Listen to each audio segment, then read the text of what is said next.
오늘의 큐티 말씀은 욥기 18장 1절부터 21절입니다.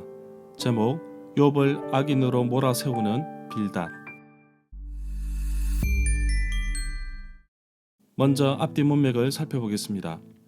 엘리바스의 변론에 욥은 위로보다는 괴로움만 더해진다며 헛소리 그만하라고 화난 어투로 쏘아댑니다.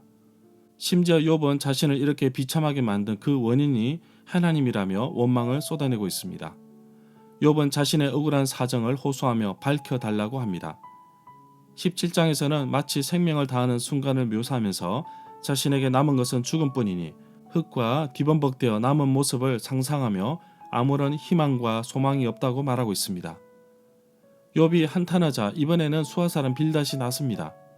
욥이 당하고 있는 고난 자체가 욥의 죄 때문이기에 어서 죄를 인정하고 회개하는 것이 해결책이라고 보았는데 이제는 욥에게 말장난 그만하고 빌닷 자신의 주장을 받아들이라고 합니다.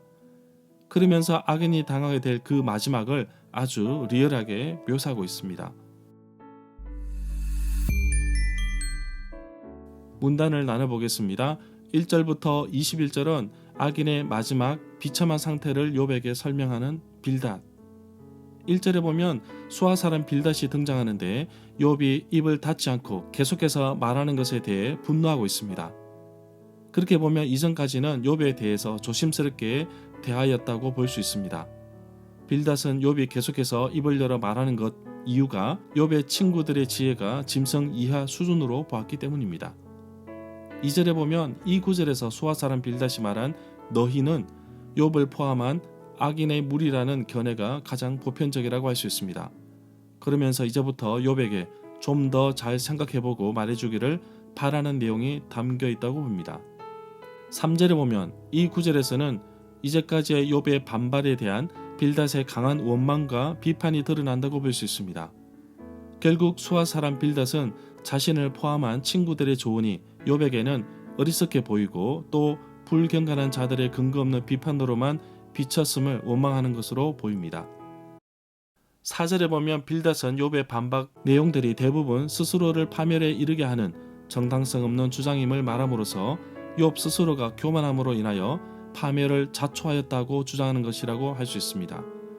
빌닷이 하고 싶은 말은 욥의 고난 원인이 욥이 지은 죄로 인함이니 인과응보의 법칙에 따라 순응함으로 욥의 죄를 철저하게 찾아내야 한다고 주장하고 있습니다.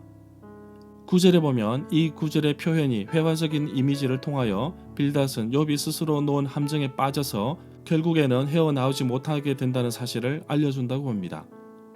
10절에 보면 이 구절 역시 악인들의 운명을 생생하게 묘사한 부분으로 이들에게 내려진 심판에서 벗어날 수 없다는 것을 잘 표현하고 있습니다.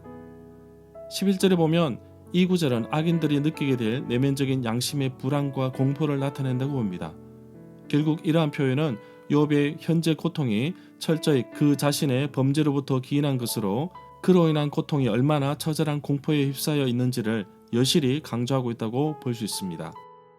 13절에 보면 이 구절은 당시에 욥이 고통당하는 고난을 빗대어 최종적으로 악인들의 멸망 장면을 잘 묘사한다고 봅니다.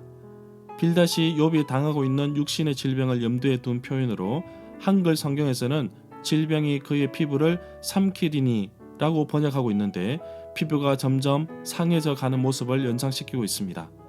결국에는 사망에 이르게 되는 모습을 말하고 있습니다. 15절에 보면 이 구절로부터 20절까지는 악인의 참담한 최후의 결과에 대해서 매우 적나라하게 열거하고 있습니다. 외부의 침입으로 완전히 파괴된 사실을 나타내고 있고 악인에 대한 철저한 종말적인 심판과 징계의 현장을 생생하게 묘사한 것으로 볼 수 있습니다. 18절에 보면 악인에게 아무런 소망이 없고 오직 죽음만이 기다릴 뿐이라는 사실을 여실히 보여주는 것으로 욥에게는 오직 심판만이 기다리고 있을 뿐이라는 것을 선언하고 있음을 볼 수 있습니다. 절마다 상세한 설명과 구절 해석, 핵심 내용과 중심 줄거리는 네이버 블로그에 올려져 있습니다. 내게 주시는 교훈입니다. 빌닷의 등장으로 욥의 고통에 대한 의견이 더 복잡해졌습니다. 시간이 지날수록 친구들의 변론은 자꾸만 욥을 악인으로 몰아가며 어서 죄를 인정하고 하나님께 나아가 회개하라고 합니다. 죄로 인한 고통이니 죄를 없애야 하는데 욥은 애초부터 흠이었고 악에서 떠난 사람이었습니다. 친구도 도움이 안 되고 직접 하나님께 자신의 결박을 주장하려고 해도 상황이 여의치 않자 욥은 자신에게 주어진 것은 죽음뿐이고 결국 흙과 뒤범벅되는 것이 진정한 안식이라고 보았습니다. 욥과 욥의 친구들이 놓친 부분이 있습니다. 사람이 살아가면서 죄를 짓지 않을 수 없는데 인간은 완벽하지 않기 때문입니다. 그럴 때마다 정죄하고 죄를 지적하기보다는 그 죄를 직접 하나님께 가지고 나아가 하나님의 용서를 받아들이는 것입니다. 삶의 죽음으로 죄가 해결되는 것이 아닙니다. 나의 삶에서 죄를 제거해야 문제가 해결되는 것입니다. 내 삶이 욥이 당하는 고난처럼 힘들고 어려운 삶 가운데 있습니다. 어쩔 때는 비참한 상태로 살아가기도 합니다. 그러나 나는 하나님을 끝까지 신뢰하고 의지합니다. 죄에 대한 유일한 해결책은 우리 하나님께 있음을 기억하며 살아가는 하루가 되기를 소망합니다. 질병이 피부에 달려들어 죽음의 사자가 몸을 삼킨다는 무서운 표현이 13절에 나옵니다. 인간이 가장 두려워하는 죽음마저도 하나님의 손에 달려있다는 것을 기억합니다. 만약에 욥이 죄 때문에 고난을 받아야 한다면 오늘날 그리스도인은 정말 욥보다 더 의롭고 정결하게 살 수 있다고 자신만만할 수 있을까요? 어쩌면 욥보다도 더 많은 고통을 받아야 할 것입니다. 그러나 이 모든 고통을 예수님께서 다 짊어지시고 십자가에서 해결해 주셨습니다. 그래서 나는 지금도 평안을 누리고 자유함 속에서 행복을 누리는 것입니다. 오늘도 나의 모든 죄를 해결해 주신 예수님께 감사드리고 다시는 그런 죄를 짓지 않도록 나의 삶을 되돌아보며 철저하게 의로운 삶을 살아가는 하루가 되기를 간절히 소망합니다.